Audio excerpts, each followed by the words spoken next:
دین کو دماغ سے سمجھنا چاہیے یا دل سے؟ میں نے کہا دونوں سے. اگر آپ دل کہتے ہیں میں اس اندرونی چاہت وہ امپورٹنٹ ہے، لیکن دماغ کو بند نہیں کر سکتے. آپ اندھ وشواس نہیں کر سکتے. آپ نے کہا کہ میرا مذہب کہتا ہے 2 + 2 3. ہاں میں دل سے مانتا ہوں، مان لیا. دماغ کہتا ہے نہیں، غلط ہے. تو دل سے بھی کام لینا چاہیے، دماغ سے بھی کام لینا چاہیے. اسی لیے قرآن مجید میں کئی جگہ لکھا ہے کہ یہ ایک پیغام ہے سمجھدار لوگوں کے لیے جو دماغ سے سوچتے ہیں، اور ساتھ ساتھ دل والوں کے لیے بھی ہے، دونوں کے لیے. تو دونوں ساتھ ساتھ ہونا چاہیے.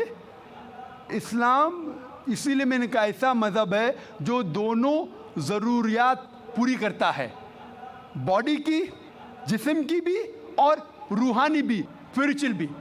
یہ واحد مذہب ہے جو دل کو بھی تسلی دیتا ہے اور دماغ کو بھی.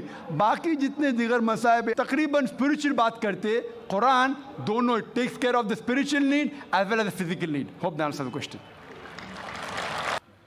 میرا نام راج کمار ہے جی. میں ایک چھوٹا سا ویاپار کرتا ہوں.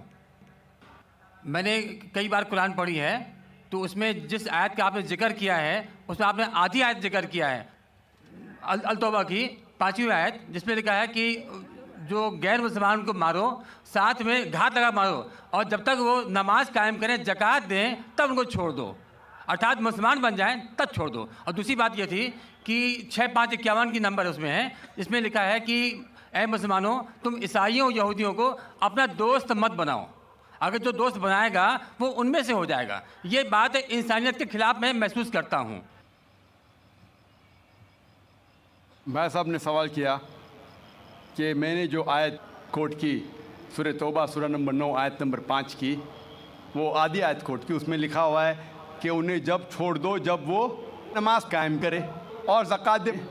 یہ بھی جو بھائی صاحب کہہ رہے، پوری آیت کا میں حوالہ دیتا ہوں. اگر آپ پوری آیت پڑھیں گے تو آپ کو صحیح پس منظر ملے گا. جیسے میں نے کہا تھا میری تقریر میں، حوالہ تو دیا. آیت نمبر 5 میں لکھا ہے سورہ توبہ سورہ نمبر 9 میں کہ اللہ سبحانہ و تعالیٰ مشرکین مکہ کو 4 مہینے کا وقت دیتے سدھرنے کا، ورنہ اعلان جنگ. اور جنگ کے میدان میں لکھا ہوا ہے کہ جہاں بھی آپ مشرکوں کو پائیں گے ان کا قتل کرو. Wait for them in every stratagem of war, ان کا انتظار کرو اور میدان جنگ میں ان کا قتل کرو. لیکن اگر وہ ریپینٹ کرے، مطلب معافی مانگے، کئی وجہ ہے. اگر وہ معافی مانگے، نماز پڑھے اور زکوٰۃ دے تو چھوڑ سکتے ہیں. مطلب وہ اسلام کو قبول کرے، یا وہ صرف امن چاہتے ہیں.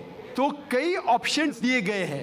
ایک آپشن ہے کہ اگر وہ ریپینٹ کرے، معافی مانگے، اسلام کو قبول کرے تو بھی چھوڑ دیجئے، یا وہ امن چاہتے ہیں اور اسلام قبول نہیں بھی کرے تو بھی چھوڑ دو. آگے آیت میں لکھا، آیت نمبر 6 میں، آیت نمبر 6 بھی اس کے ساتھ ہے نا، کہ اگر وہ امن چاہتے ہیں تو ان کو حفاظت سے ایسی جگہ پر لے جاؤ جہاں کہ وہ محفوظ ہے. تو بہت سے آپشنز دیے گئے ہیں. لیکن اگر وہ آپ سے جھگڑا کرنا چاہتے ہیں میدان جنگ میں تو ان کا قتل کرو. اگر جھگڑا کرنا چاہتے تو قتل کرو. اگر جھگڑا کرنا نہیں چاہتے ہیں، بولتے امن چاہتے تو چھوڑ دو. اگر وہ معافی مانگتے، اسلام قبول کرتے، پھر بھی چھوڑ دو. تو کئی آپشن دیے گئے ہیں. یہ کہنا غلط ہے کہ وہ اسلام قبول کرے تو ہی چھوڑو. کئی آیتیں آپ کو کانٹیکسٹ میں پڑھنا چاہیے. پھر سے آپ صرف ایک پارٹ آف دا ورس نکالیں گے اور کوٹ کریں گے، لوگ کو پھر سے غلط فہمی ہوتی ہے. تو یہ صحیح جواب ہے کہ بہت سے آپشن دیے گئے ہیں. اور کئی جگہ سورہ انفال میں بھی لکھا ہے کہ اگر وہ امن چاہتے ہیں تو امن بہتر ہے. اس میں یہ نہیں لکھا ہے کہ اسلام قبول کرنا ان کے لیے ضروری ہے. کر سکتے ہیں اگر وہ اسلام کو پسند کرتے ہیں. قرآن میں لکھا ہے سورہ بقرہ میں سورہ نمبر 2 آیت نمبر 256 میں 256، لا اکراہ فی الدین، اسلام میں زبردستی نہیں ہے. there is no compulsion in religion. truth stands out clear from error. حق باطل سے الگ ہے. حق truth is clear from error. جو حق کی بات ہے وہ غلط بات سے علیحدہ ہے. ہمیں حق پیش کرنا چاہیے. اگر وہ قبول کرے تو اچھی بات ہے، نہیں قبول کرے تو بھی کوئی بات نہیں. اور کئی ایسے آیتیں قرآن کی، سورہ کافرون بھی ہے سورہ نمبر 109 جس میں لکھا گیا ہے کہ کہہ دو کافروں سے جو لوگ اسلام کو جھٹلاتے ہیں ہم وہ چیز کی عبادت نہیں کریں گے جو آپ کرتے ہیں یا جو آپ چاہتے ہیں، نہ آپ ان کی عبادت کرتے ہیں جس کو ہم مانتے ہیں، نہ ہم آپ جسے کہتے ہیں اس کی عبادت کریں گے، نہ آپ کریں گے ہم جسے کہتے ہیں۔ لکم دینکم ولی الدین، آپ کے لیے آپ کا دین، ہمارے لیے ہمارا دین۔ تو ہمارا فرض ہے کہ سچائی لوگوں تک پہنچاؤ، پہنچانے کے بعد اگر وہ مانتے ہیں تو الحمدللہ اچھی بات ہے، نہیں مانتے تو بھی الحمدللہ، تو بھی کوئی بات نہیں، ہم کو ثواب ملے گا، ہمیں حق بات کرنے کا ثواب ملے گا چاہے وہ مانے یا نہ مانے۔ تو ہمارا فرض ہے کہ اچھی باتیں کرے چاہے انسان مانے یا نہ مانے۔ تو یہی کئی آیتوں میں آپ پڑھیں گے اور پس منظر میں دیکھتے ہیں، کانٹیکسٹ میں دیکھتے ہیں تو یہ لکھا ہے۔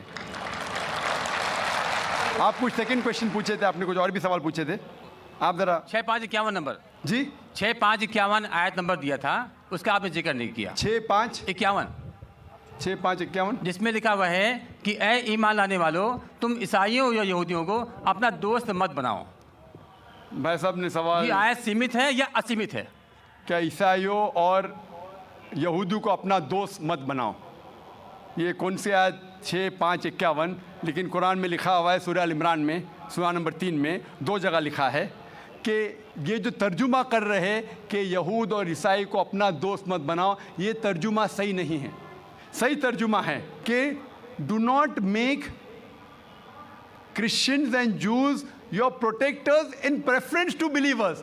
اگر آپ کے پاس چوائس ہے ایمان والوں کے ساتھ اور کرسچن اور یہود کے ساتھ فار پروٹیکشن کے لیے، جو لفظ ترجمہ ہے دوست، friend is not a correct translation, it should be do not approach them for protection, مطلب اپنے آپ کو پروٹیکٹ کرنے کے لیے بنسبت مومن مسلمان کے بدلے یہود اور کرسچن کی طرف مت جاؤ، یہ لکھا ہے۔ اس کا مطلب یہ نہیں کہ ان سے دوستی مت رکھو، کیونکہ کئی جگہ قرآن میں اور آیتیں آتے، مثال کے طور پہ قرآن مجید میں سورہ ممتحنہ سورہ نمبر 60 آیت نمبر 8 میں لکھا ہے کہ اللہ forbids you not from being just towards those kafir, those non-Muslims who do not fight your faith nor drive you out of your home۔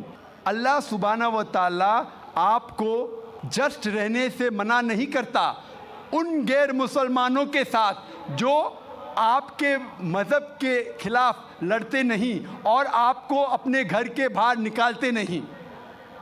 اور اس کے آگے لکھا ہے لیکن جو غیر مسلم، جو کافر آپ کو آپ کے مذہب کے لیے لڑتے ہیں، آپ کو اپنے گھر سے نکالتے ہیں، تو ان کے پاس مت جاؤ پروٹیکشن کے لیے، حفاظت کے لیے۔ تو اللہ کی کئی آیتیں ہیں، یہ کہیں بھی نہیں لکھا ہے، لیکن پروٹیکشن کے لیے، حفاظت کے لیے اگر آپ کے پاس چوائس ہے، پوری آیت ہے کہ اب پریفریبل، بہتر ہے کہ آپ مسلمان اور مومن کے پاس جائیے بنسبت عیسائی اور یہود کے پاس۔ Hope the answers the question.